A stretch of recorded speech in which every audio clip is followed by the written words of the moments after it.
श्रीमद् भगवद गीता अध्याय 4 ज्ञान कर्म संन्यास योग।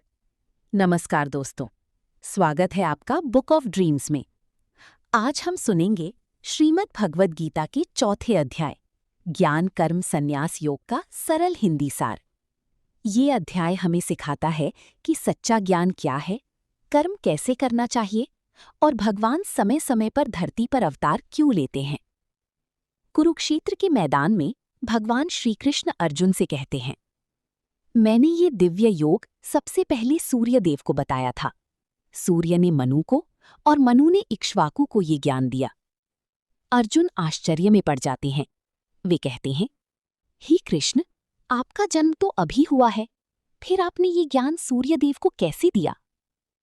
तब भगवान मुस्कुराकर कहते हैं, हे अर्जुन, मेरे और तुम्हारी अनेक जन्म हो चुके हैं। तुम्हें वे याद नहीं, लेकिन मुझे सब याद हैं। भगवान बताते हैं कि वे अजन्मा और अविनाशी हैं।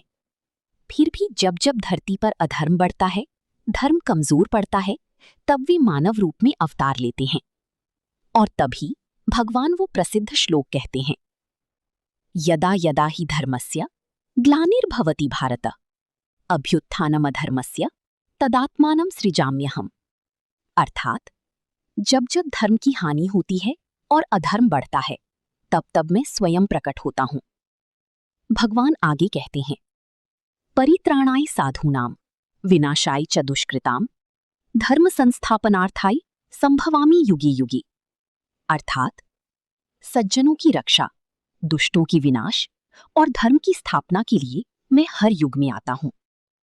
दोस्तों, ये संदेश केवल धार्मिक नहीं बल्कि जीवन का गहरा सत्य है। जब भी जीवन में अंधकार बढ़ता है, सत्य और अच्छाई फिर से रास्ता दिखाती है। इसके बाद भगवान कर्म और ज्ञान का रहस्य समझाते हैं। वे कहते हैं, जो व्यक्ति मेरे दिव्य जन्म और कर्म को समझ लेता है, वो मृत्यु के बाद पुनर्जन्म नहीं लेता, बल्कि मुझे प्राप्त होता है।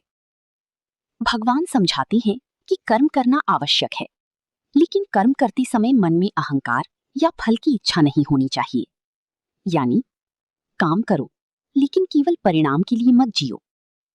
आज की दुनिया में अधिकांश लोग तनाव में इसलिए रहते हैं क्योंकि वे केवल परिणाम चाहते हैं, अच्छी नौकरी, पैसा, सफलता, प्रशंसा।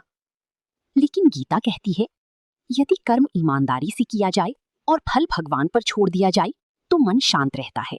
भगवान आगे कहते हैं कि संसार में अलग अलग प्रकार के कर्म हैं। कुछ कर्म अच्छे होते हैं, कुछ बुरे, और कुछ ऐसे जो हमें कर्म बंधन से मुक्त कर देते हैं। जो व्यक्ति ज्ञान के साथ कर्म करता है, उसका हर कर्म पवित्र बन जाता है। भगवान कहते हैं, ज्ञान की अग्नि सभी कर्मों को जला देती है। जैसे आग लकड़ी को राख बना देती है, वैसे ही सच्चा ज्ञान हमारे अज्ञान और पापों को समाप्त कर देता है। अब अर्जुन के मन में प्रश्न आता है, यदि ज्ञान इतना महान है तो क्या कर्म छोड़ देना चाहिए?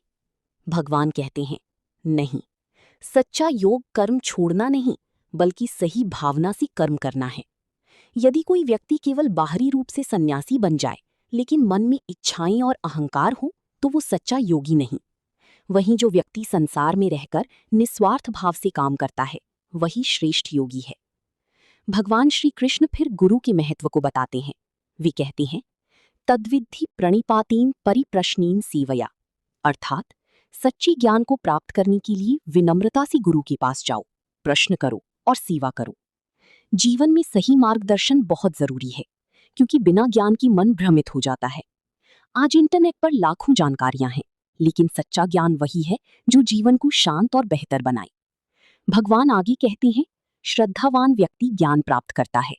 जिसके अंदर विश्वास, धैर्य और सीखने की इच्छा होती है, वही आगे बढ़ता है। लेकिन जो व्यक्ति हमेशा संदेह में रहता है, वो कभी शांति नहीं पाता। इसलिए गीता हमें विश्वास और सकारात्मक सोच की शक्ति सिखाती है। अध्याय के अंत में भगवान अर्जुन से कहते हैं, हे अर्जुन, अज्ञान से उत्पन्न अपनी संदेह को ज्ञान की तलवार से काटो और उठो। यानी डर, भ्रम और कमजोरी को छोड़कर अपने कर्तव्य के लिए खड़े हो जाओ। दोस्तों, अध्याय 4 हमें 3 बड़ी सीख देता है। पहली, जब भी जीवन में अंधकार आए, धर्म और सत्य का साथ मत छोड़ो। दूसरी, कर्म करो लेकिन फल की चिंता छोड़ दो। और तीसरी, सच्चा ज्ञान इंसान को भीतर से मुक्त और शांत बना देता है। इसी के साथ समाप्त होता है श्रीमद् भगवद गीता अध्याय 4, ज्ञान कर्म संन्यास योग। यदि आपको ये ऑडियो बुक सार पसंद आया हो तो इसे अपने दोस्तों और परिवार के साथ जरूर साझा करें। धन्यवाद। हरिओम।